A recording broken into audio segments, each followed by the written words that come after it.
Hello guys, welcome to Edu संभव।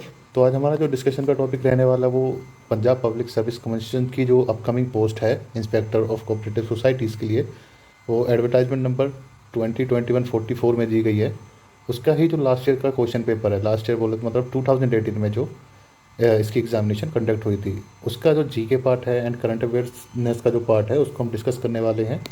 So that जो अभी आने वाला एग्ज़ाम है 2022 में, उसमें आपको एक आइडिया लग जाएगी किस तरह के क्वेश्चंस पूछे जाते हैं एंड उसका जो क्वेश्चन का स्टैंडर्ड है उसका भी आपको एक आइडिया हो जाए। क्योंकि देखिए जो जनरल नॉलेज वाला पार्ट है इस बार वैसे भी उसके 80 क्वेश्चंस रहने वाले हैं एंड रीजनिंग एंड जो मैथमेटिकल पार्ट है वो उसके सिर्फ 40 क्वेश्चंस रहेंगे। तो लास्ट इस बार जो टोटल क्वेश्चंस रहने वाले हैं वो भी 120 रहने वाले हैं, जिसमें से 40 रहेंगे मैथमेटिक्स एंड जो मेंटल एबिलिटी और लॉजिकल रीजनिंग है उसके, बाकी 80 क्वेश्चंस रहेंगे जी के, current affairs, national and international importance के। सो हमारा जो मेन फोकस अभी जी के एंड करंट अफेयर्स वाले पार्ट पे रहेगा। तो स्टार्ट करते हैं अपनी वीडियो।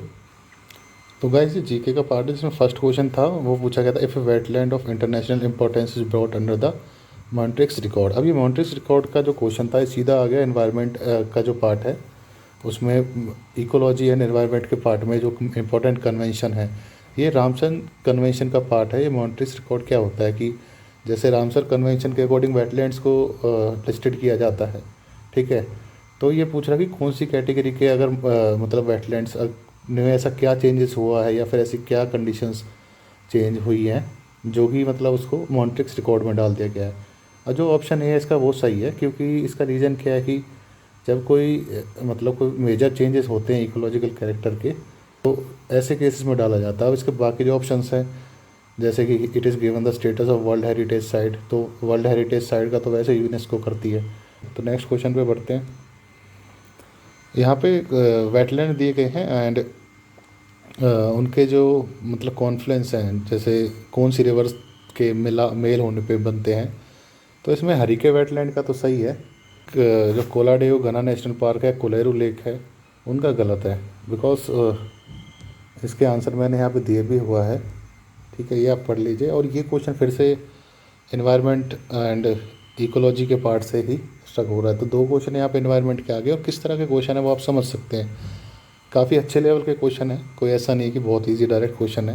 आपको स्टैटिक इन्फॉर्मेशन भी चाहिए कि कौन सा पार्क कौन से कॉन्फ्लुएंस से है, और आपको जो थ्योरेटिकल, ठीक है, जो डिस्क्रिप्टिव नॉलेज है वो भी होनी चाहिए, ठीक है। बट स्टिल मतलब मॉन्ट्रिक्स रिकॉर्ड बहुत पुराना कॉन्सेप्ट है एंड तो ये आप अगर कोई भी टेक्स्ट बुक उठाते हैं तो जनरली उसमें मिलते ही हैं इस तरह क्वेश्चन रामसर। नेक्स्ट क्वेश्चन भी देख लेते हैं। ये कहता है what would happen if phytoplankton of an ocean is completely destroyed for some reasons. अब अगर ये फाइटोप्लैंक्टन जो है अगर ये हो जाता है तो इस केस में क्या होता है कि एक ना ओशन जो है कार्बन सिंक का काम करते हैं। अब हमको लगता है कि भाई बेसिकली जो फॉरेस्ट एरियाज़ है हमारे ट्री कवर है वो ही कार्बन को एब्जॉर्ब करते हैं एंड ऑक्सीजन देते हैं, बट ऐसा नहीं है। ओशियंस में भी छोटे छोटे ग्रीन प्लांट्स होते हैं, ठीक। तो इन ये भी बहुत बड़ा रोल प्ले करते हैं कार्बन को एब्जॉर्ब करने में। तो अगर ऐसा हो जाता है तो ऑब्वियसली ये जो कार्बन सिंक है, ओशन कार्बन सिंक का काम करते हैं, वो इफ़ेक्ट तो हो गई, ठीक है। ये अगेन इन्वायरमेंट से क्वेश्चन है, ठीक है। और ये भी बड़ा इजीली आपको किसी भी इन्वायरमेंट की अगर आप बुक पढ़ेंगे, कोई भी जो नॉर्मल टेक्स्ट बुक होती है तो उसमें मिल जाता है।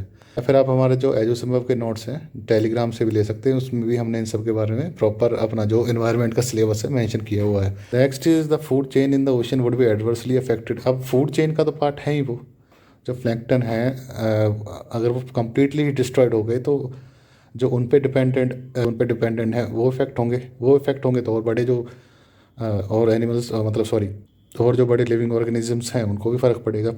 Next is the density and volume of ocean and water would drastically decrease drastically नहीं होगी, ठीक है, ऐसा कुछ नहीं है। तो ये ऑप्शन गलत हो जाता है, फन एंड टू इसका रहेगा। नेक्स्ट पे चलते हैं। The first 3 Indian females who scripted history by becoming the first ever women to undergo fighter pilot training in Indian Air Force. अब ये उस टाइम का करंट अफेयर्स का क्वेश्चन है, ठीक है। करंट अफेयर्स के पार्ट का इस तरह से क्वेश्चन आ जाता है। तो अगर जैसे आजकल के केसेस में अगर कोई नई वुमेन की इंडक्शन हो रही है, कोई आर्मी में नई वुमेन को अलाउड किया जा रहा है, या कोई स्पेशल यूनिट खोले जा रही हैं, या फिर जैसे अभी कोई रिकॉर्ड क्रिएट कर रही हैं वुमेन जैसे। तो इसका जो आंसर था वो यही था, इसका ये आंसर था अवनी चतुर्वेदी, भावना कांत एंड मोहना सिंह। बट आज की डेट में ये कोई रिलेवेंट है नहीं क्योंकि ये आने वाला है नहीं क्वेश्चन। तो नेक्स्ट क्वेश्चन पे बढ़ते हैं। Writ of provision is issued by the superior court. अब रिट ऑफ प्रोविजन भी एक रिट है, एक बेसिकली क्या करती है कि इन्फीरियर कोर्ट को या ट्रिब्यूनल को उसकी अथॉरिटी एक्सीड करने से रोकती है। ये एक्टिवली कुछ करने को नहीं बोलती, ये एक मतलब पैसिव टाइप का काम करती है कि आप उस काम को ना करें, ठीक है। It is provoking rate, not to directing और कमांडिंग टू डू समथिंग, ठीक है। सो नेक्स्ट क्वेश्चन पे बढ़ते हैं। In the event of vacancy in the office of president and vice president of India the person who performs the duty of president is, ये बहुत ही easy question है, ठीक है। ये कोई भी अगर आप पॉलिटिक्स का बुक उठा के पढ़ेंगे तो ये बड़े इजीली आपको देखने को मिल जाएगा कि अगर प्रेसिडेंट और वाइस प्रेसिडेंट का ऑफिस वैकेट होता है तो चीफ जस्टिस ऑफ इंडिया ही उसको संभालते हैं। Next is which one of the following will be the consequences of declaration of national emergency by president. President can issue directive to the state executive, ये बिल्कुल सही है। President can extend the normal tenure of Lok Sabha. President can extend the, हाँ वो 1 साल के लिए tenure भी बढ़ाया जा सकता है, ठीक है। The president can suspend all the fundamental rights, president can suspend the fundamental rights but not right of life under article 21, right to life and ये वाला जो आर्टिकल है वो किसी भी केस में सस्पेंड नहीं हो सकता। The president can modify the distribution pattern of financial resources between centre and states, बिल्कुल कर सकते हैं। तो इसका आंसर आपको पता लगेगा, ये भी पॉलिटिक्स से क्वेश्चन आ गया डायरेक्ट, ये भी पॉलिटिक्स से उठ के क्वेश्चन आ गया। तो ये क्वेश्चन काफ़ी आप कह सकते हैं कि अगर आप प्रेसिडेंट का अगर पूरा चैप्टर पढ़ेंगे तभी आप इसको आंसर कर पाएंगे। इसमें आपको स्टेटिकली नहीं उठा सकते कि प्रेसिडेंट की अपॉइंटमेंट उठा लिया या उनका क्वालिफिकेशन उठा ली या आर्टिकल उठा लिया, कौन से आर्टिकल अपॉइंटमेंट है। ये आपको पूरा समझना पड़ेगा कि नेशनल इमरजेंसी अगर लगी है तो 352 के अंडर लगी है, ठीक है। उसमें आपको उसके जो इफेक्ट होते हैं इमरजेंसी लगने के बाद वो आपको पता होने चाहिए, ठीक है। तो ये काफ़ी डिस्क्रिप्टिव आंसर है और ये एक मैं से मॉडरेट टू टफ के लेवल में डालना चाहूँगा। सो हम नेक्स्ट क्वेश्चन पे चलते हैं। Now this is quit India movement was launched in response to, options are cabinet mission plan, Cripps proposal, Simon commission report और वेवल प्लान। अब ये हिस्ट्री से क्वेश्चन आ रहा है, ये आपको मतलब और आप समझ पा रहे होंगे मॉडर्न हिस्ट्री का ही पार्ट है और काफ़ी मतलब ये इवेंट आपको मतलब लर्न होने चाहिए, याद होने चाहिए कि कौन सा इवेंट कब हुआ है। जो मॉडर्न हिस्ट्री का फ्रीडम स्ट्रगल है उसका एक पार्ट फॉर्म करता है, तो इजीली आप इसको आंसर कर सकते हैं, ये कोई इतना डिफिकल्ट क्वेश्चन नहीं है। अब इसका आंसर यही रहेगा, जो क्विट इंडिया मूवमेंट था वो क्रिप्स मिशन के फेलियर के बाद ही मतलब स्टार्ट हो गया था। 1942 के टाइम की बात है, 8 अगस्त 1942 को जो ये था स्टार्ट हुआ था। ये अगस्त रेवोल्यूशन भी इसको कहा जाता है। ओके, तो नेक्स्ट क्वेश्चन में बढ़ते हैं। The Rowlatt act aimed at, अब रोलेट एक्ट ये फिर हिस्ट्री से आ गया, ये भी मॉडर्न हिस्ट्री का ही पार्ट है। इसमें क्या था कि बिना किसी ट्रायल या समरी प्रोसीजर के 100 पर्सन को जेल में डाल सकते थे, तो इसीलिए इसके अगेंस्ट काफ़ी गुस्सा था लोगों में। सो नेक्स्ट क्वेश्चन में बढ़ते हैं। Which country is going to host the FIFA world cup in 2018। अब ये 2018 में जो फीफा वर्ल्ड कप जिसने होल्ड करना था उसके लिए था, तो आज की डेट में रिलेवेंट नहीं है। अब जो आने वाला फीफा है वो कौन होल्ड करेगा ये रिलेवेंट हो सकता है, ठीक है। If panchayat is dissolve election are to be held within a period of, अगर कोई पंचायत डिसॉल्व हो जाती है तो ये इलेक्शन कमीशन को डिसाइड करना होता है, जो इलेक्शन कंडक्ट करा रहे होते हैं कि जल्द से जल्द ये करा जाए, बट जनरली 6 मंथ्स का ही टाइम होता है जो इसमें दिया जाता है, ठीक है। नेक्स्ट क्वेश्चन में बढ़ते हैं। Which one of the following pair is are correctly matched. Consider the following about the lead banks role in lead bank scheme. अभी बैंकिंग का जो चैप्टर है इकोनॉमिक्स में आप पढ़ेंगे उसमें आपको बैंकिंग डिफरेंट बैंकिंग इंस्टीट्यूशन के बारे में बताया जाता है, ठीक है। डेवलपमेंट बैंक कौन से हैं, एग्रीकल्चर बैंक कौन से हैं, NBFCs कौन सी हैं और शॉर्ट टर्म या RRBs, इन सब के बारे में बताया जाता है। तो लीड बैंक स्कीम के बारे में भी ऑलमोस्ट हर बुक में मेंशन है, तो ये काफ़ी नॉर्मल क्वेश्चन है जो आ सकता है। बट इसका जो एनालाइज पार्ट है, जैसे कि इसका ऑप्शन ए है वो ठीक है कि ये कोऑर्डिनेट करता है कोऑपरेटिव बैंक्स, कमर्शियल बैंक या जो इतनी फाइनेंशियल इंस्टीट्यूशन है उसमें एक लीड बैंक होता है। Lead bank in the sense leader bank, ठीक है। तो इकोनॉमिक्स का पार्ट है और वो उसके बैंकिंग वाले चैप्टर में आपको देखने को मिल जाएगा। तो सेकंड है to survey and identify the unbank district and take initiative to open bank branches. अब ये क्वेश्चन रिपीट तो होगा नहीं इस चैप्टर में, मतलब इस जो आने वाला क्वेश्चन है, बट स्टिल ये एक इंपॉर्टेंस रखता है कि जैसे लीड बैंक स्कीम के बारे में पूछा है तो और भी जो बैंकिंग की स्कीम चल रही है, जो डेवलपमेंट स्कीम चल रही है या जो गवर्नमेंट के इनिशिएटिव चल रहे हैं उनके रिगार्डिंग क्वेश्चन आ सकते हैं, ठीक है। नेक्स्ट क्वेश्चन पे चलते हैं। ये नाबार्ड के बारे में है, व्हाट इज़ नाबार्ड। तो NABARD is an apex development banking in India having headquarters based in Mumbai. बिल्कुल, ये एग्रीकल्चर एंड रूरल फाइनेंसिंग के लिए, रूरल डेवलपमेंट की फाइनेंसिंग के लिए जो है बैंक है, एपेक्स इंस्टीट्यूशन है। And NABARD was establish on 12 July 1982। ये भी बिल्कुल सही है। And by act of parliament, बिल्कुल। And RBI sold its stakes in NABARD to the government of India which ना होल्ड्स 99% स्टेक। ये भी बिल्कुल ठीक है। तो इसके ऑल ऑफ द अब ठीक हो जाते हैं। ये इकोनॉमिक्स का पार्ट है। जैसे बैंकिंग के बारे में मैंने बताया अभी आपको, ये बैंकिंग से सीधा क्वेश्चन उठा के यहाँ पे आया है, ठीक है, बैंकिंग वाले चैप्टर से। नेक्स्ट क्वेश्चन पे बढ़ते हैं।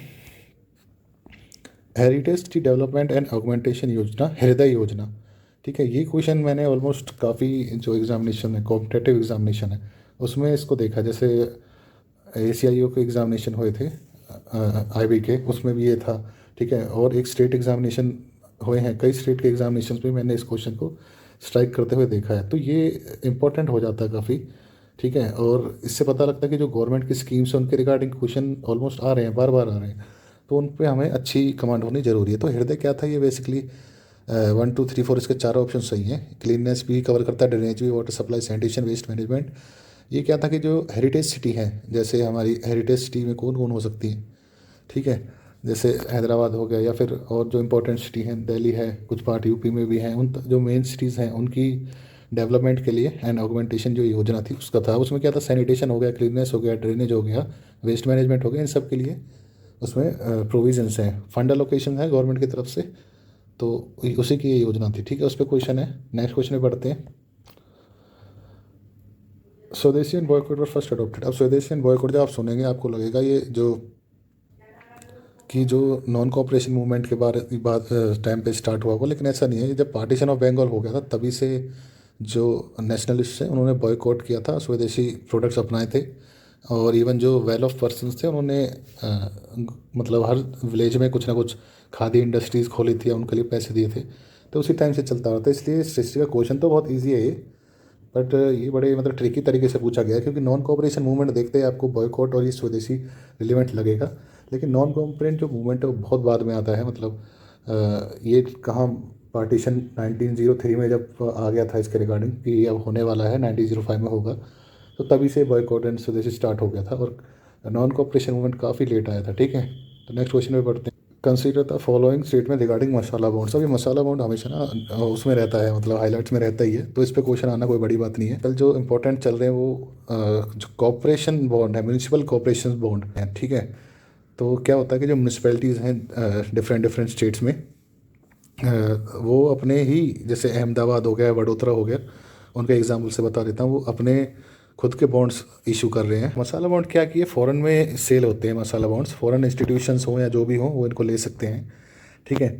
तो इसमें क्या है कि आउटसाइड इंडिया ही होंगे, बट ये इनकी जो डिनोमिनेशन है वो इंडियन रुपीज़ में ही होती है। तो अगर करेंसी बढ़ रही है या कम हो रही है इंडिया की, उसका जो रिस्क है वो भी फॉर जो मतलब उसका बायर है उसको ही बियर करना होगा। तो ये ऑप्शन सेकंड सही है।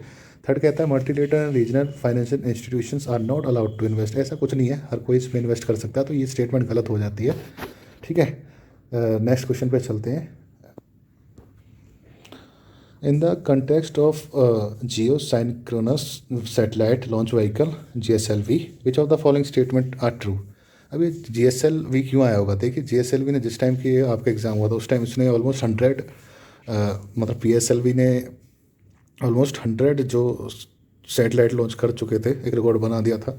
और GSLV काफ़ी इंपॉर्टेंट हो जाता है, मतलब ये क्वेश्चन बन सकता है। तो ये स्टैटिक भी था, लेकिन स्टिल मतलब करंट अफेयर स्ट्राइक होता तभी ये क्वेश्चन बनते। तो GSLV होता क्या है, ये जियो साइंक्रोनस क्या है, देखिए ऑर्बिट होती है अर्थ की 3, जैसे ये अर्थ है तो इसमें ऑर्बिट होंगी, low earth orbit, medium earth orbit, और ये मतलब हाई अर्थ ऑर्बिट या जियो साइंक्रोनस। अब क्या होता है, जो अर्थ के पास है इस ऑर्बिट में अगर आप कोई ऑब्जेक्ट छोड़ देते हैं, इस मशीन मतलब इस स्पेस व्हीकल के थ्रू अगर आप कुछ ऑब्जेक्ट छोड़ देते हैं तो वो 90 मिनट्स में पूरा सर्कल कंप्लीट कर लेता है, ठीक है। अगर आप यहाँ पे छोड़ देते हैं उसका टाइम चेंज हो जाता है। लेकिन यहाँ पे जब आप छोड़ते हैं जो जियो साइंक्रोनस है, मतलब बिल्कुल अर्थ के उसमें, ये अर्थ की जो रोटेशन की स्पीड है उसी स्पीड से ये घूमता है इस ऑर्बिट में।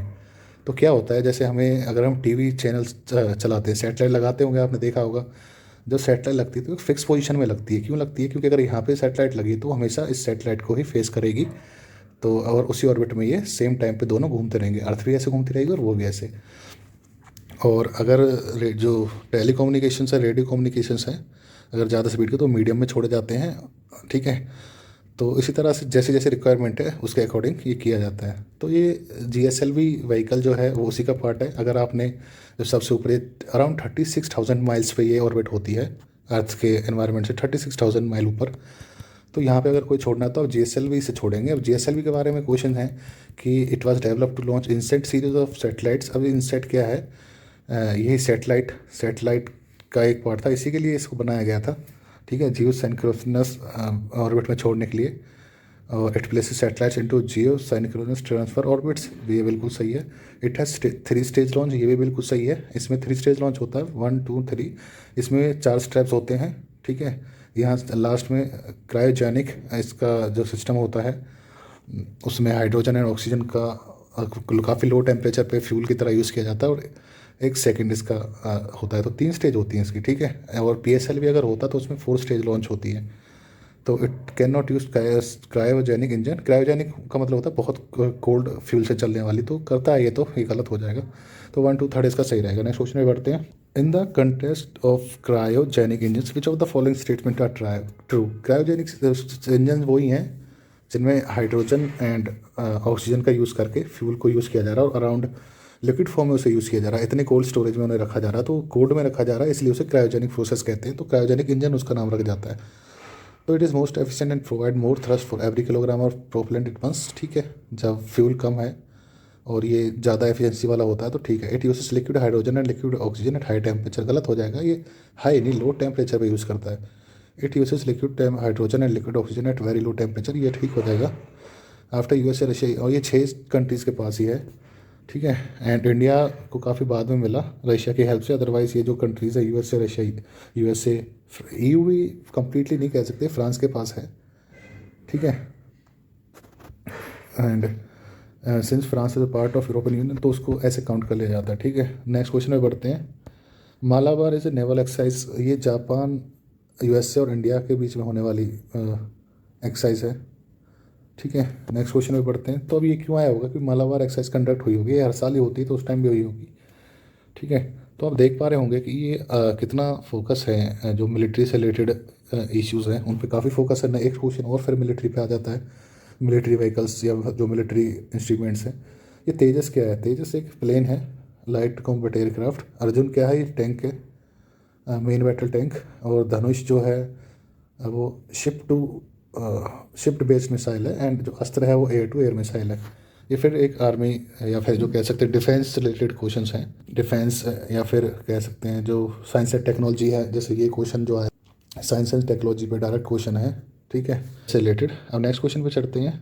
और नेक्स्ट क्वेश्चन जो रहेगा 123 को है। In BT cotton a transgenic plant BT refers to Clostridium या फिर क्लोस्ट्रीडियम। तो पहला तो इसमें वही गलत जाएगा। It is drive from fungi, ये भी गलत हो जाएगा। न्यूट्रेट resident transgenic cotton has been produced by टेंग BT जीन, हाँ ये ठीक नहीं होगा, ये भी न्यूट्रेट नहीं होता है। तो एक क्वेश्चन और है, पिग 26 क्या था? ये पिग 26 जो था ये एक एनिमल था क्रिएटेड बाय जीन एडिटिंग।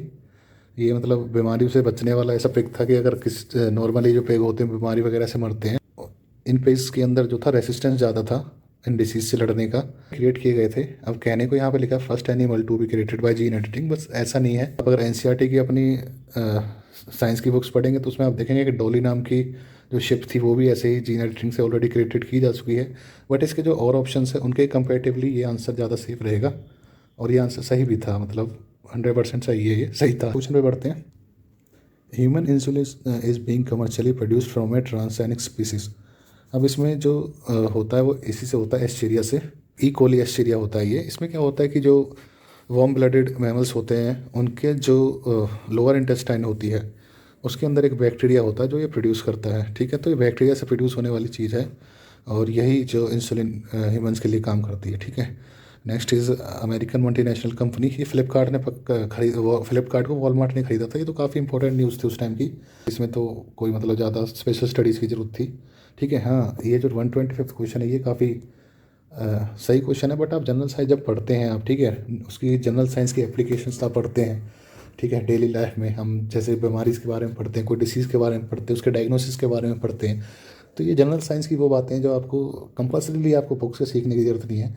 अगर आप जनरली अवेयर भी रहें, कोई बीमारी आ रही है नॉर्मली, जैसे डेंगू है, शुगर है, डायबिटीज़ है, ठीक है, या कैंसर है, अब इनके रिगार्डिंग कोई नई अगर ट्रीटमेंट आ रहा है या फिर पुराने जो ट्रीटमेंट हैं, ठीक है, इनके डायग्नोसिस जो प्रोसेस है वो आपको पता होने ही चाहिए, क्योंकि कभी भी स्ट्रक हो सकते हैं क्वेश्चन, और होते हैं, ऑलमोस्ट हर बार होते हैं। नेक्स्ट क्वेश्चन पे बढ़ते हैं। Next question is Earth Hour is a world wide movement to raise this awareness about climate change. ये अर्थ आर क्या होता है? 1 घंटे के लिए मार्च के लास्ट सैटरडे को सारी कंट्रीज़ ऑब्जर्व करती हैं, अराउंड 182 कंट्रीज़ हैं, और ये वर्ल्ड वाइड फंड का प्रोग्राम होता है। इसमें जो नॉन एसेंशियल यूज एनर्जी का वो बंद कर दिया जाता है, तो इसी को अर्थ आर कहते हैं। नेक्स्ट क्वेश्चन है, which of the following covered under smart city mission in Punjab. तो जो पंजाब का स्मार्ट सिटी मिशन है उस टाइम में ये करंट अफेयर्स रहा होगा। पंजाब का क्वेश्चन अभी स्पेसिफिकली आने लगे हैं। अब यहाँ से आप ध्यान दीजिए किस तरह से क्वेश्चन आ रहे हैं। तो जब स्मार्ट सिटी मिशन है वो उस टाइम आया था कि ये स्मार्ट सिटी बनेंगी, तो पंजाब के कौन कौन से सिटीज़ कवर थे इसमें, ये क्वेश्चन है, ठीक है। नेक्स्ट क्वेश्चन पे बढ़ते हैं। एक कंप्यूटर एंड टेक्नोलॉजी से क्वेश्चन आ जाता है। Android is a mobile operating system design for the smartphone and this system is developed by Google, ठीक है। इसमें तो कोई आई डोंट थिंक कोई ज़्यादा एक्सप्लेनेशन की जरूरत है, सबको पता है कि गूगल ही एंड्रॉयड बनाता है। नेक्स्ट क्वेश्चन पे बढ़ते हैं। Next is which submarine is the first indigenously built Scorpion class submarine that India has been commission into the Indian Navy. ये INS कलवारी थी और ये उसी टाइम इसको कंडक्ट किया गया था, तो इसलिए करंट अफेयर का क्वेश्चन था। अब आप ये देख रहे हैं कि जो डिफेंस और मिलिट्री इक्विपमेंट्स की डेवलपमेंट है वो काफ़ी इंपॉर्टेंट है। पंजाब पब्लिक सर्विस कमीशन के क्वेश्चंस में ऑलमोस्ट 4-5 क्वेश्चंस हम ऑलरेडी फेस कर चुके हैं, और ये जो करंट अफेयर्स के क्वेश्चन है काफ़ी इंटरेस्टिंग क्वेश्चंस आ रहे हैं। तो इन पर आप पूरा फोकस रखिए क्या क्या इस साल की जो न्यू डेवलपमेंट्स हैं वो उन्होंने टेक प्लेस किया है, ठीक है। साइंस एंड टेक्नोलॉजी का भी एक आप देख सकते हैं करंट अफेयर्स को, और सब इसमें जो एजू संभव की जो हम मंथली मैगजीन निकालेंगे और एक एनुअल मैगजीन निकालेंगे जो आपको जनवरी तक अवेलेबल हो जाएगी, उसमें भी इसका बिल्कुल डिटेल डिस्क्रिप्शन दिया गया होगा, ठीक है। वो आप हमारे टेलीग्राम चैनल से भी डाउनलोड कर सकते हैं PDF के फॉर्म में, ठीक है, या फिर आप हमें मेल करके रिक्वेस्ट कर सकते हैं, हम आपको उसकी कॉपी भी सेंड कर देंगे। तो नेक्स्ट क्वेश्चन पे पढ़ते हैं। ये देखिए यहाँ पे लिस्ट दे रखी है, मतलब साउंड, स्पीड, डिस्टेंस और फ्रिक्वेंसी, और पूछा हुआ कि मैक क्या है, डेसिबल क्या है, हर्ट्स क्या है और परसेक क्या है। तो बता देता हूँ, जो मैक है वो स्पीड की हो जाएगी, 1 मैक 2 मैक, ये आपने सुना होगा जो सुपरसोनिक एयर जेट होते हैं उनकी स्पीड होती है ये। डेसिबल साउंड की है, ठीक है। और जो हर्ट्स है वो फ्रिक्वेंसी होता है, आपने मेगा हर्ट्स हर्ट्स सुना होगा, फ्रिक्वेंसी होती है लेंथ की, वेव लेंथ की, ठीक है, या और किसी वेव की। और जो पार्सेक है वो डिस्टेंस का है, ठीक है। तो ये क्या है, ये भाई फिजिक्स का क्वेश्चन है। फिजिक्स में आप अगर साउंड, स्पीड, डिस्टेंस ये पूरा पढ़ते हैं। और नेक्स्ट क्वेश्चन में बढ़ते हैं। The constitution of India empowers the Supreme Court of India to adjudicate disputes between the center and state through। अब सेंटर और स्टेट के बीच में डिस्प्यूट है, या फिर दो स्टेट्स के बीच में डिस्प्यूट है, ठीक है, और ऐसे केसेस में सुप्रीम कोर्ट के पास आते हैं तो ये ओरिजिनल जुरिसडिक्शन होता है इनका, ठीक है। तो नेक्स्ट क्वेश्चन पे बढ़ते हैं। Which of the following is are included in the directive principle of state policy. Provision of traffic in human belongs being in force labour, ये तो उस 23 आर्टिकल फंडामेंटल राइट में आ जाता है, ठीक है, ट्रैफिक इन ह्यूमन को। हाँ, जो provision of consumption except for medical purpose है ये डायरेक्टिव प्रिंसिपल का पार्ट है, तो 2 ओनली इसका हो जाएगा। ये आप आंसर तभी कर पाओगे जब आपको एक तो फंडामेंटल राइट्स आपने पूरे पढ़ रखे हों, आपको एक फंडामेंटल राइट की एक आइडिया हो कि कौन सा फंडामेंटल राइट में है, और डायरेक्टिव प्रिंसिपल पे आपको याद हो। अब होता क्या है कि जो प्रोविजन ऑफ कंजप्शन है, जैसे इन्वायरमेंट की सेफ्टी है, काउ स्लॉटरिंग को रोकना है, यूनिफॉर्म सिविल कोड है, जो मतलब मेरे हिसाब से हाईलाइटेड डायरेक्टिव प्रिंसिपल्स है, वो तो याद रह जाते हैं। हम फंसते कहाँ पे, जो 39 आर्टिकल में जो सोशल एम्पावरमेंट के कुछ प्रोविजंस हैं, ठीक है, या 41 में जो चाइल्ड एंड वुमेन के लिए स्पेशल प्रोविजंस हैं, वहाँ पे जाके हम थोड़ा फंसते हैं। तो वो ज़्यादा मतलब स्पेसिफिकली आपको लर्न करने चाहिए। बाकी आपको हो ही जाते हैं कि इन्वायरमेंट के लिए है, सेपरेशन ऑफ पावर्स का प्रिंसिपल है, ठीक है, गांधीयन प्रिंसिपल्स हैं, या फिर पंचायत का जो प्रोविज़न है, ठीक है। तो ये सब हो जाते हैं, लेकिन जो सोशल एम्पावरमेंट के स्पेसिफिकली वुमेन एंड चिल्ड्रन के लिए जो प्रोविजंस हैं वो थोड़ा आप स्पेसिफिकली देखें, ठीक है। लेबर्स के लिए, लेबर रिप्रेजेंटेशन के लिए वो आप थोड़ा फोकस करें उन पर। So next question is the Prime Minister Narendra Modi launched a new scheme, Pradhan Mantri Sahaj Bijli Har Ghar Yojana, to ensure electrification of all dwelling household in the country, and this scheme is also named as, ये सौभाग्य scheme थी। ये काफ़ी पुरानी scheme थी but still इसका कुछ update रहा होगा तभी क्वेश्चन स्ट्राइक हुई है। तो जैसे अब आप फेम का पार्ट 2 है वो अब 2021 से स्टार्ट हुआ है, ठीक है। फेम फास्ट एडॉप्शन ऑफ जो है इलेक्ट्रिक व्हीकल्स के लिए, इलेक्ट्रिक मैकेनिज्म के लिए वो स्कीम है जो, तो अगर स्कीम में कुछ चेंजेस हो रहे हैं या वो कंप्लीट हो रही है तो ऐसे केसेस में भी आप गवर्नमेंट स्कीम को ध्यान रखें क्योंकि उस पर क्वेश्चन पुट हो सकता है। Next question is which of the following navigation system has been develop by India. तो ये नाविक है, IIRNSS नाविक।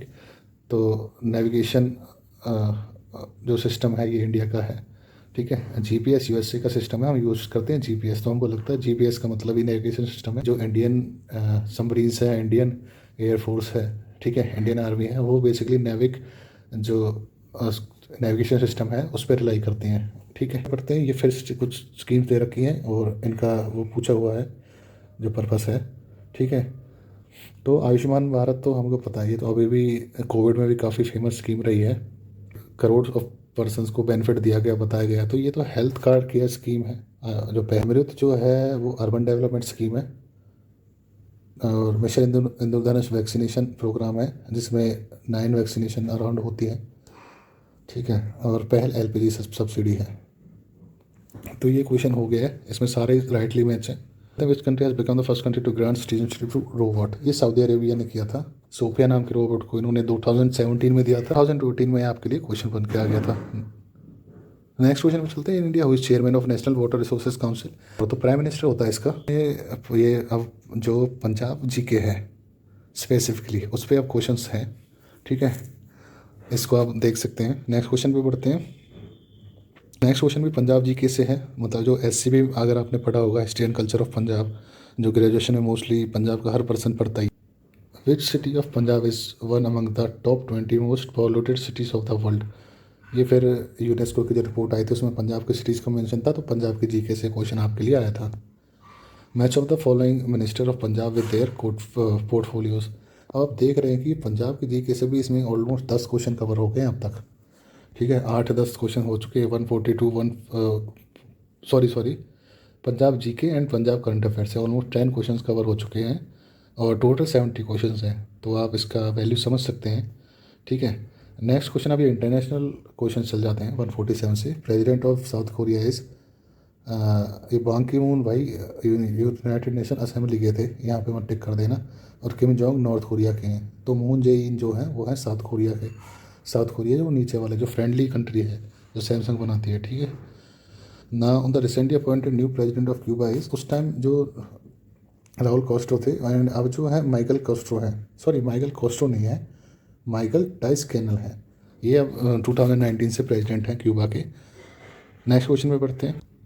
The armed force special protection act has been completed from which one of the following states from March 31। अब क्या होता है, ये अरुणाचल प्रदेश के कुछ पार्ट से इसको हटा दिया जाता है। अफ्स्पा जो एक्ट है जिसके अंदर जो आर्म्ड फोर्सेस हैं उनको स्पेशल पावर्स होती हैं और वो आंसरेबल नहीं होती हैं स्टेट गवर्नमेंट को, इंस्टेड वो सेंट्रल गवर्नमेंट को होती हैं। और ऐसे में वो सस्पिशियस एक्टिविटीज़ देखने पर डायरेक्ट फायर कर सकती हैं, ओके, या फिर कोई अगर एस्टेब्लिशमेंट है उसको भी उड़ा सकती हैं। तो उस टाइम ये हटाया गया था, तो इसलिए क्वेश्चन इंपॉर्टेंट बन गया था। तो इसमें मेघालय से हटा था ये, और कुछ स्पेसेस जो अरुणाचल प्रदेश के वहाँ से भी हटाया गया था, तो इसीलिए क्वेश्चन इंपॉर्टेंट बन जाता। तो मेघालय इसमें कम्प्लीटली तो मेघालय से ही हटा था, ठीक है। Next is Indian prime minister Narendra Modi and president of China Jinping recently in April 2000 met in which city of China. अब ये अगर प्राइम मिनिस्टर कहीं जा रहे हैं तो उसका भी क्वेश्चन बन रहा है, आप देख सकते हैं। ये बिल्कुल SSC CHSL लेवल वाले क्वेश्चन स्टार्ट हो गए हैं। कहीं कहीं पे आप देख रहे होंगे काफ़ी टफ क्वेश्चंस हैं, लेकिन कहीं कहीं पे बहुत ही स्टैटिक जनरल नॉलेज के जो क्वेश्चंस हैं वो हैं। तो नेक्स्ट क्वेश्चन देखते हैं। Who is the chairman of Punjab कला परिषद। ये पंजाब GK से या पंजाब करंट अफेयर से फिर एक क्वेश्चन आ जाता है, ठीक है। तो ये ऑलमोस्ट 10-11 क्वेश्चन हो चुके हैं। नेक्स्ट क्वेश्चन पे चल। अब मैं इनके कई क्वेश्चंस का आंसर नहीं कर रहा हूँ क्योंकि अब देखिए ये कला परिषद का उस टाइम चेयरमैन कौन था ये रिलेवेंट नहीं है, अब कौन चेयरमैन है ये रिलेवेंट है। तो आप ये प्लीज़ जो लेटेस्ट आप जिस दिन ये लेक्चर देख रहे हैं उस दिन नहीं, जिस दिन आप एग्ज़ाम देने जब जा रहे हैं उससे महीने 2 महीने पहले की जो लेटेस्ट डिटेल होनी चाहिए वो आपके पास होनी चाहिए, ठीक है। तो इसलिए इनका आंसर यहाँ देने का कोई बेनिफिट है नहीं। तो अब जैसे ये क्वेश्चन नंबर 152 है कि कॉमनवेल्थ 2018 के कहाँ हुए थे, ये क्वींसलैंड में हुए थे, गोल्ड कोस्ट पे, ऑस्ट्रेलिया में। ठीक है, अब देखो ये ऑस्ट्रेलिया ना पूछ के, कंट्री ना पूछ के, सीधा ये पूछ लिया गोल्ड कोस्ट हो या एवरी कोस्ट हो या मेलबर्न हो या सिडनी हो, क्योंकि ऑस्ट्रेलिया के ही जगह है सारी, तो ये गोल्ड कोस्ट हुए थे। अब इस टाइम रिलेवेंट है कि 2022 में फिर होने वाले हैं ये, तो अब इस पर क्वेश्चन तो बनता है। तो ये अब कहाँ होंगे, ये होंगे अब इस बार इंग्लैंड में, बर्मिंघम इंग्लैंड, 2022 के जो हैं। ठीक है जी, तो नेक्स्ट क्वेश्चन पे बढ़, ये कहता है कि the common TV remote control use which of the following waves. अब ये फिजिक्स से क्वेश्चन आ जाता है आपका, जो इलेक्ट्रोमैग्नेटिक वेव्स का चैप्टर है उस पर आ जाएगा, या वेव्स एंड वेवलेंथ के रिगार्डिंग जो नॉलेज है। अभी होता क्या है कि जो वेव्स होती हैं वो कई तरह की होती हैं, एक्सरेज हो गई, गामा रेज हो गई, ठीक है, एक्सरेज, गामा रेज, स्पेक्ट्रम होता है पूरा। फिर उसमें विजिबल लाइट होती है, उसमें फिर आप कह सकते हैं इंफ्रारेड होती हैं, जैसे सूरज की गर्मी या कोई हीट आपको जो लगती है वो भी लाइट का फॉर्म होती है। विजिबल वो है जो हम देख पाते हैं, ठीक है, सन से आती हैं सारी रेज, और जो देख पाते हैं वो इंफ्रारेड होती हैं। उसके बाद रेडियो वेव्स होती हैं जो हमें कम्युनिकेशन में मदद करती हैं, ठीक है। तो इसी तरह से पूछ रहा है कि भाई टीवी कंट्रोल कौन सी यूज़ करता है। जो टीवी कंट्रोल है, टीवी रिमोट कंट्रोल है, वो इंफ्रारेड यूज़ करता है, ठीक है। नेक्स्ट क्वेश्चन में बढ़ते हैं, which of the following statement is are correct about ultrasonic waves, ultrasound.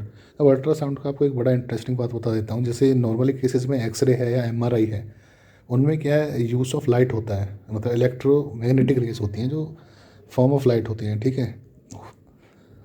तो होती तो वो रेज ही हैं, बट इसमें क्या होता है, साउंड का यूज़ होता है। तो जो साउंड है, अल्ट्रासाउंड्स जो होती हैं वो पर्टिकुलर ऑब्जेक्ट में भेजी जाती हैं, और जब उसके अंदर उसको भेजा जाता है फ्रिक्वेंसीज पे, तो जो मतलब ऑब्स्ट्रक्शंस होती हैं उस पार्ट में, उनसे टच होकर वो वापस जाती हैं और फिर एक पिक्चर फॉर्म कर देती है मॉनिटर पे। तो ये क्वेश्चन पूछ रहा है कि जो ultrasonic waves find application in range finding using radar, और रडार तो रेडियो वेव्स यूज़ करता है, तो ये तो वैसे ही गलत हो जाएगा, ठीक है। रेडियो वेव्स ऊपर जो मैंने आपको बताया था, ठीक है। And bats, dog, dolphins and whales can also hears ultrasound produced by ultrasonic waves. अब देखो अल्ट्रासोनिक क्या है, जो ह्यूमन ईयर है 20 to 2000 हर्ट्ज तक सुन लेता है, ठीक है। 20 से नीचे हो जाती है इंफ्रासोनिक, और 20,000 से ऊपर ये हो जाती है, सॉरी 20,000 से ऊपर हो जाती है अल्ट्रासोनिक। तो जो अल्ट्रासोनिक वेव्स हैं ये हम नहीं सुन पाएंगे, लेकिन बैट्स, डॉग्स, डॉल्फिन्स और ये सुन लेंगे। The most well known application of ultrasound is it's being used in sonography. Sonography वही होती है जब बच्चे को हम चेक करवाते हैं, अल्ट्रासाउंड करवाते हैं, तो इसमें 2 और 3 करेक्ट हो जाएगा, ठीक है। अब ये फिजिक्स से दोनों क्वेश्चंस आए हैं, ये जो जनरल फिजिक्स है उसका क्वेश्चंस बनते हैं, क्योंकि जो एप्लीकेशंस है फिजिक्स की डेली लाइफ में उस पर क्वेश्चन आ रहे हैं, ना कि कोई कॉन्सेप्चुअल आ रहा है, कोई न्यूमेरिकल्स भी नहीं आ रहे हैं। तो जनरल जो एप्लीकेशंस है उस पर क्वेश्चंस बन रहे हैं, ठीक है। नेक्स्ट क्वेश्चन पे बढ़ते हैं, which of the following statement और the Jallianwala massacre are correct.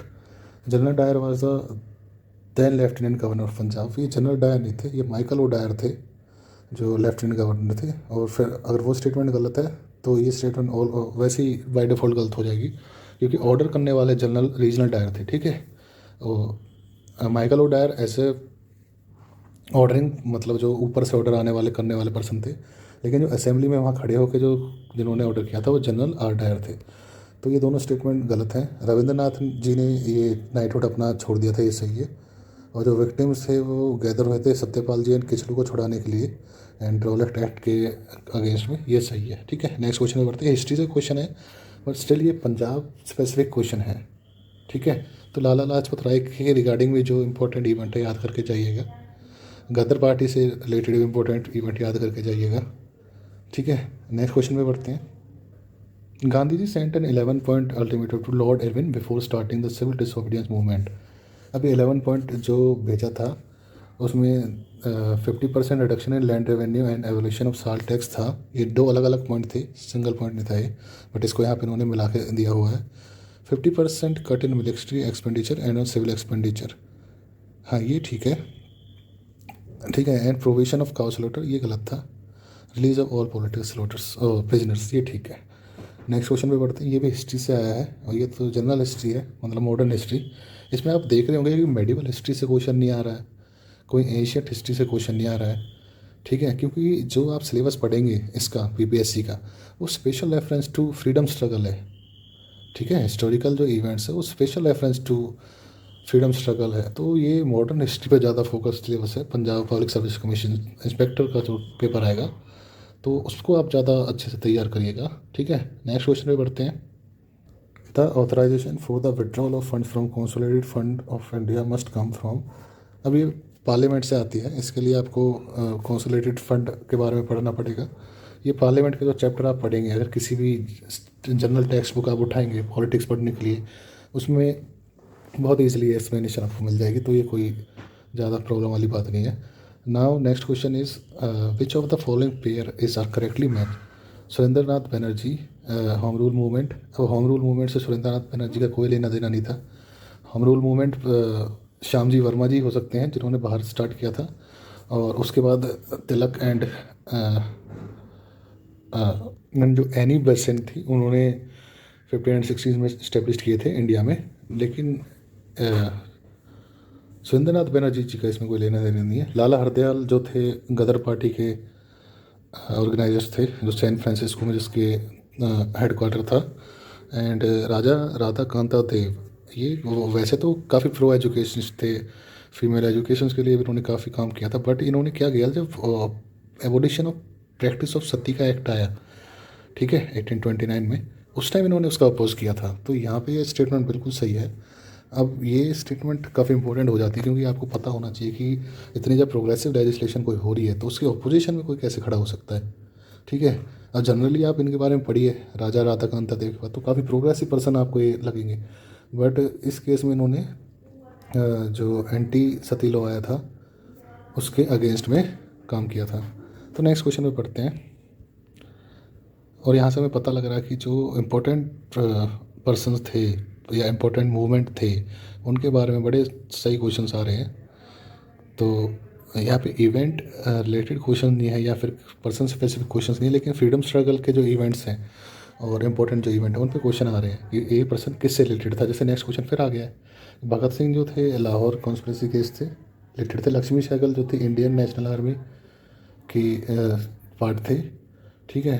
और जो राम प्रसाद जी थे ककोरी कॉन्स्पिरेसी केस के पार्ट थे, और जो सूर्य सेन थे चिट्टागोंग आर्मी रिलेटेड। ये सारी इंपॉर्टेंट इवेंट थे, हिस्टोरिकल इवेंट। और ये जो एक तो हमारे उसमें मॉडर्निस्ट थे और एक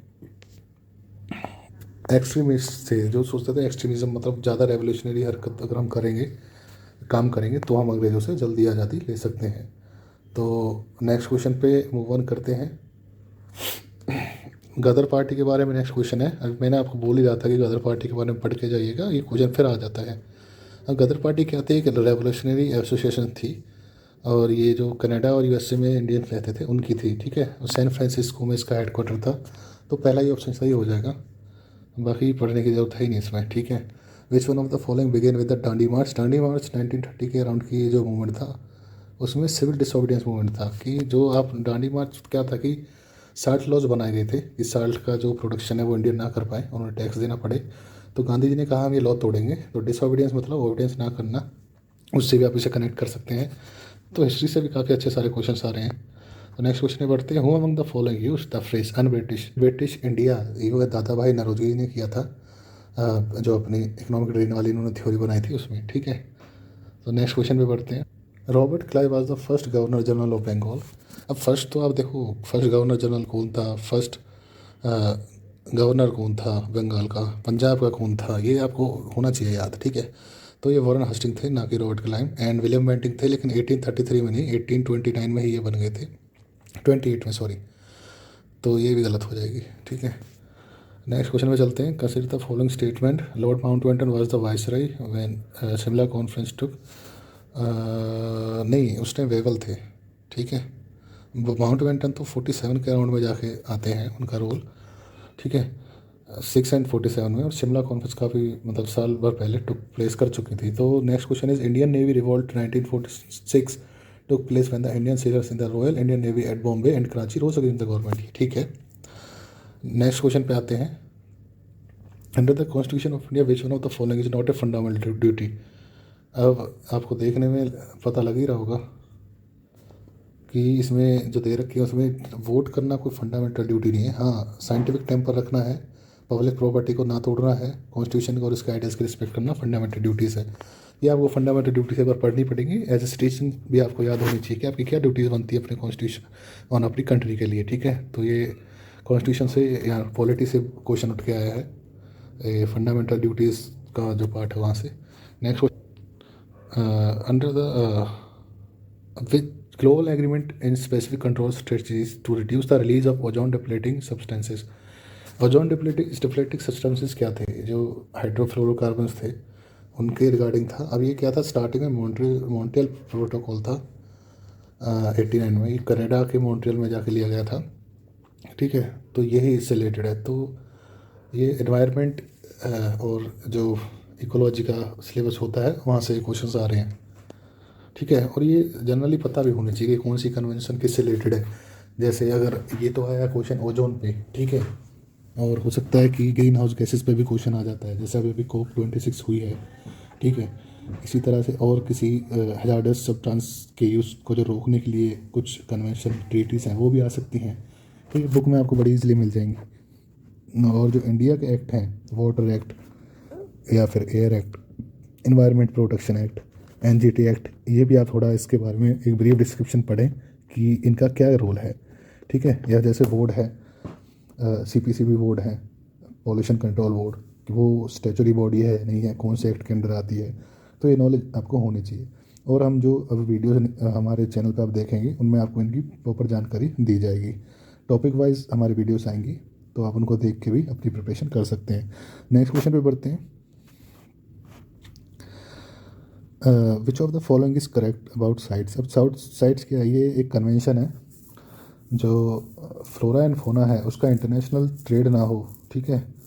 और उस इंटरनेशनल ट्रेड की वजह से उसका मतलब ये ना हो कि वो जो पर्टिकुलर फ्लोरा या फोना, फ्लोरा मतलब जो वाइल्ड स्पीसीज़ हैं उस पर्टिकुलर प्लांट के, और फोना में जैसे आ जाता है एनिमल्स के, तो वो कहीं ये ना हो कि डिप्लीट हो जाए, ख़त्म हो जाए, तो इसलिए। And second option is it releases red list of endangered spices with the help of IUCN। ये साइट्स का इससे कोई लेना देना नहीं है IUCN से, ये पार्ट IUCN का है, IUCN के बोर्ड के मेंबर्स ने ही से बनाया था, बट रेड लिस्ट से इनका कोई लेना देना नहीं है। रेड लिस्ट IUCN ही बनाता है, ठीक है। तो नेक्स्ट क्वेश्चन पे बढ़ते हैं। Which of the following species in India are critically endangered according to the recent IUCN red list. ये आप जो रिसेंट IUCN रेड लिस्ट है वो पढ़ लीजिएगा, उससे आपको मिल जाएगा। ये IUCN रेड लिस्ट बहुत इंपॉर्टेंट है, इसमें जैसे एंडेंजर्ड है, ठीक है, और एक्सटिंक्ट है, नियरली एक्सटिंक्ट है, इस तरह की कैटेगरीज उसमें दे रखी हैं, या फिर एंडर्स इन कैप्टिविटी, उस तरह की आपको कई कैटेगरीज मिल जाएंगी। तो जो इसमें रेड लिस्ट में क्रिटिकली एंडर्ड हैं, ठीक है, या एक्सटिंक्ट हैं, अगर कोई एक्सटिंक्ट हुई है रिसेंटली स्पीस, उसके बारे में आपको पढ़ना चाहिए। नेक्स्ट क्वेश्चन में बढ़ते हैं। The term Goldilocks zone is often seen in the news context of. ये लिमिट ऑफ हैबिटेबल जोन है अर्थ के सरफेस के एरिया पे, या कहीं भी आप अगर स्टार में भी कोई अगर हैबिटेबल जोन है तो उसके रिगार्डिंग ये होता है। तो ये क्वेश्चन हमने डिस्कस कर लिया, आपको आइडिया मिल गया होगा। पहले सिर्फ 70 क्वेश्चन आए थे, लेकिन इस बार टोटल 120 क्वेश्चन में से भी 80 क्वेश्चन जो हैं वो GK के रहने वाले हैं। तो काफ़ी इंपॉर्टेंट हो जाता है GK और करंट अफेयर्स को पढ़ना। और उसमें पंजाब की जो GK है उस पर भी अगर 10-12 क्वेश्चन आ रहे हैं GK and Punjab current affairs पे, कौन पंजाब के मिनिस्टर हैं, कौन पंजाब के बोर्ड्स के मेंबर हैं, तो पंजाब GK पे भी स्पेसिफिकली फोकस आपका रहना चाहिए, क्योंकि 10 से 12 नंबर अगर क्वेश्चन आप सही कर देते हैं तो काफ़ी अच्छा स्कोर आपको इसमें मिल जाता है, ठीक है। इसका जो दूसरा रीजनिंग पार्ट है, रीजनिंग एंड मैथमेटिकल एबिलिटी के जो क्वेश्चंस हैं, ठीक है, लास्ट ईयर के, उन पे भी एक हम वीडियो जल्दी बना देंगे, और उसका डिस्क्रिप्शन आप इस मतलब आप इसको चैनल को सब्सक्राइब करिए और इसी चैनल पे आपको मिल जाएगा, पूरे डिस्क्रिप्टिव वीडियो बना देंगे। एंड इसके साथ ही एक वीडियो और है जिसमें आपको इस नोटिफिकेशन के रिगार्डिंग जो PPSC की ये इंस्पेक्टर कोऑपरेटिव की नोटिफिकेशन है, इसके फॉर्म फिलिंग से लेके या जो भी इसका प्रोसेस है, जो एसेंशियल क्वालिफिकेशंस है, ठीक है, फीस वगैरह, फॉर्म फिलिंग का प्रोसेस सारा दिया गया है, वो भी आप देख सकते हैं ताकि आप इजीली भर पाएँ, ठीक है। तो गाइस वीडियो यहीं पे ख़त्म होती है। अगर आपको ये सही लगा हो जो एनालाइज है तो प्लीज़ आप इसको लाइक कर दीजिएगा, कमेंट भी कर दीजिएगा, एंड अगर शेयर करेंगे जो एक्सपीरियंस है उनके साथ तो उनके लिए भी काफ़ी बेनिफिट रहेगा, सो दैट उनको एक आइडिया मिल जाएगा कि कहाँ से क्वेश्चन पुट हो रहे हैं, ठीक है। तो thank you guys, thank you so much for your time, have a nice day.